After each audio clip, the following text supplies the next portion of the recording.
अस्सलाम वालेकुम स्टूडेंट्स, कैसे हैं। आज हम डिस्कस करेंगे कि बीए की इंग्लिश के अंदर प्रेसी का जो क्वेश्चन होता है उसमें से आपने पूरे मार्क्स कैसे लेने हैं, यानी उसको सॉल्व कैसे करना है। पूरे मार्क्स अगर आपके ना भी आए तो आपके मैक्सिमम मार्क्स कैसे आ सकते हैं, कौन सी गाइडलाइंस हैं जिनको हम फॉलो करें तो आपके अच्छे मार्क्स आ सकते हैं। आमतौर पर स्टूडेंट्स क्या करते हैं कि वो पैराग्राफ को समझते ही नहीं, अंदर से क्वेश्चन एग्जैक्ट वो सेंटेंस उठा के क्वेश्चन के अंदर नीचे आंसर में लिख देते हैं। इस तरह की काफी गलतियां हैं। वैसे इसके ऊपर मैंने एक सेपरेट वीडियो बनाई है कि आप बीए के अंदर कौन कौन सी गलतियां करते हैं जिसकी वजह से आपकी सप्ली आती है या आप फेल हो जाते हैं इंग्लिश में। वो वीडियो आप अगर देखना चाहते हैं तो वो देख लें। लेकिन इसमें हम सिर्फ ये डिस्कस करेंगे कि आपने प्रेसी का क्वेश्चन कैसे सॉल्व करना है, दैट्स इट। यानी सिर्फ इस क्वेश्चन के ऊपर फोकस।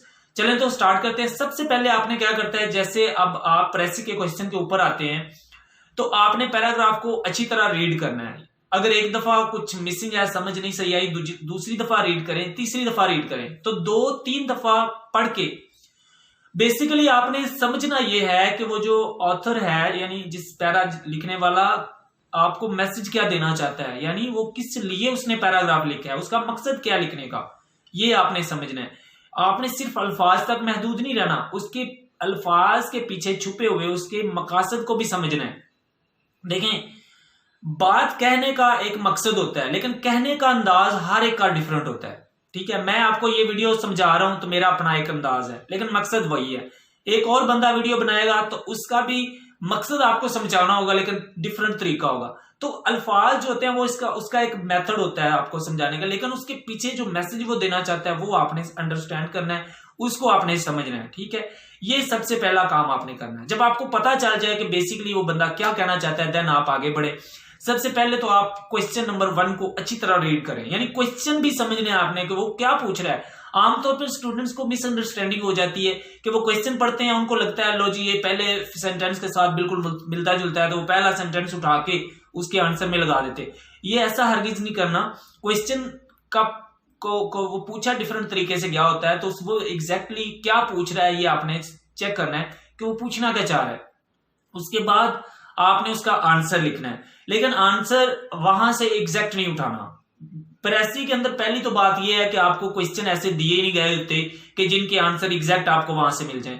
अगर ऐसा कोई 1-2 क्वेश्चन होते भी हैं तो उनके आप लिख सकते हैं। ठीक है, बाद स्टूडेंट्स को एक और कॉमन मिसअंडरस्टैंडिंग हमारे स्टूडेंट्स के अंदर पाई जाती है कि वो कहते हैं जी एक सेंटेंस लिखने से जो आपका आंसर है उसके 2 मार्क्स मिलेंगे। नहीं भाई, बीए के अंदर वो आपके उन्होंने वर्ड्स नहीं काउंट करने, आपका आंसर होना चाहिए। यानी जो क्वेश्चन पूछा है उसका आंसर आपने क्लियर दे दिया है, तो चाहे वो 2 वर्ड्स में दे दिया है, चाहे वो एक सेंटेंस में दे दिया है, चाहे वो 5 लाइनों में दे दिए, आपका आंसर कंप्लीट और पूरा होना चाहिए।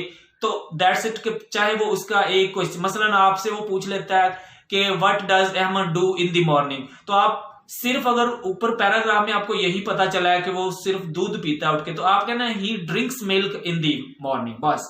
सोचें कि ये शॉर्ट सा आंसर है। जितना ज्यादा आप स्पेसिफिक और टू दी पॉइंट लिखेंगे उतने ही आप वो एग्जामिनर जो होता है वो पेपर मार्कर उसको अच्छा लगता है और वो क्लियर उसको समझ आती है, तो वो आपको पूरे मार्क्स भी देगा। बाज दफा उनको समझ ही नहीं आती कि बनता क्या इसका जवाब, बच्चे ने जो लिखा है वो उसकी सेंस क्या बनती है, तो आपके मार्क्स कट जाते हैं। दूसरी एक और बात, आपने जब टाइटल लिखना है, यानी एक तो क्वेश्चन आंसर इस तरीके से आपने सॉल्व करने हैं समझ के सारे, अंदर से आपने अगर उठाना है तो उसको मॉडिफाई करना है, कुछ वर्ड्स चेंज करके उसको अपने वर्ड्स में। अगर आप अपने वर्ड्स में लिखेंगे तो आपके श्योरली 100% मार्क्स पूरे आएंगे। और यही बीए की इंग्लिश में एक ऐसा क्वेश्चन है जिसके अंदर आपके एग्जैक्ट फुल मार्क्स आते हैं या इडियम्स और करेक्शन में आते हैं। तो देखें, इसमें इससे पूरा फायदा उठाएं। उसके अलावा क्या है, टाइटल अगर आपने देखें सबसे स्टार्ट में होता है या एंड पे होता है। स्टार्ट में जो टाइटल होता है वो जो सेंटेंस शुरू वाले एक 2 सेंटेंस होते हैं उनके अंदर कहीं ना कहीं छुपा होता है, या लास्ट वाले में होता है। यानी अगर आपको समझ आ जाएगी ना कि ये पैराग्राफ में वो क्या कहना चाहता है, तो उस लिहाज से भी आप अपना एक टाइटल बना सकते हैं। आपका टाइटल 2-3 वर्ड्स का कोई फ्रेज हो सकती है, एक वर्ड भी हो सकता है। ठीक है, तो लंबा सेंटेंस नहीं लिखना, पूरा सेंटेंस आप ऐसे लंबा लिख देंगे तो वो टाइटल कंसिडर नहीं होगा। उसके अलावा प्रेसी आपने कैसे बनानी, वो देखें 1/3 होती है, यानी आपके अगर आपके 30 वर्ड्स हैं तो आपने 10 में लिखना है, अगर आपके 90 हैं तो आपने 30 वर्ड्स लिखने। तो इसके राउंड बोट होने चाहिए, 2-4 आगे पीछे हो सकते हैं, जरूरी फिक्स नहीं होता, मतलब आप आगे पीछे भी हो सकते हैं। तो कोशिश करनी है उसको एज रियलिस्टिक, एप्ट, बड़ी क्लोज उसके साथ लिखें, अपने वर्ड्स में लिखें, शॉर्ट करके लिखें। उसके अंदर से जो इसने एग्जाम्पल्स पैराग्राफ में दी हैं उनको स्किप करें, जो उसने एक ही बात बार बार लिखी है उसको आपने स्किप करनी है। देखें आपको मैं एक एग्जाम्पल देता हूं, उसने लिखा है जी अहमद लंबे बाल इसलिए नहीं रखता क्योंकि उसे लगता है कि लोग इसको नापसंद करते हैं और वो दूसरों की नजर में नहीं आना चाहता, वो अपना मजाक नहीं बनवाना चाहता, इसलिए वो अपने बाल वक्त पे कटवा लेता है। तो इसको आपने क्या एक सेंटेंस में सिर्फ यही लिखेंगे ना कि अहमद अपने बालों के मुतल्लिक बहुत हसास है, या ये कह लें अहमद अपने बालों का बहुत ख्याल रखता है।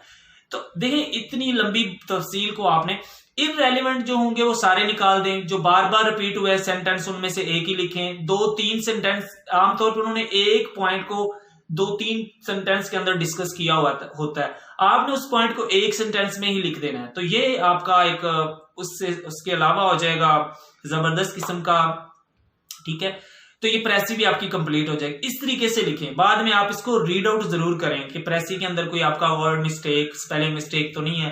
क्वेश्चन आंसर भी अच्छी तरह देख लें। आमतौर पर टाइम नहीं होता, टाइम मैनेजमेंट के ऊपर भी मैंने एक वीडियो भी बनाई तो नहीं, खैर उसके ऊपर मैं बनाऊंगा कि आपने टाइम को कैसे मैनेज करना है बीए के पेपर के अंदर। तो होपफुली इस तरीके से जब आप प्रेसी को सॉल्व करेंगे तो आपके मार्क्स आ जाएंगे, और पूरे ना सही 2-4 कट भी जाएंगे तो इंशाल्लाह अच्छे मार्क्स आ जाएंगे। ठीक है जी, उम्मीद है अब आपको समझ आ गई होगी। ठीक है जी, मुझे दीजिए इजाजत, अल्लाह हाफिज।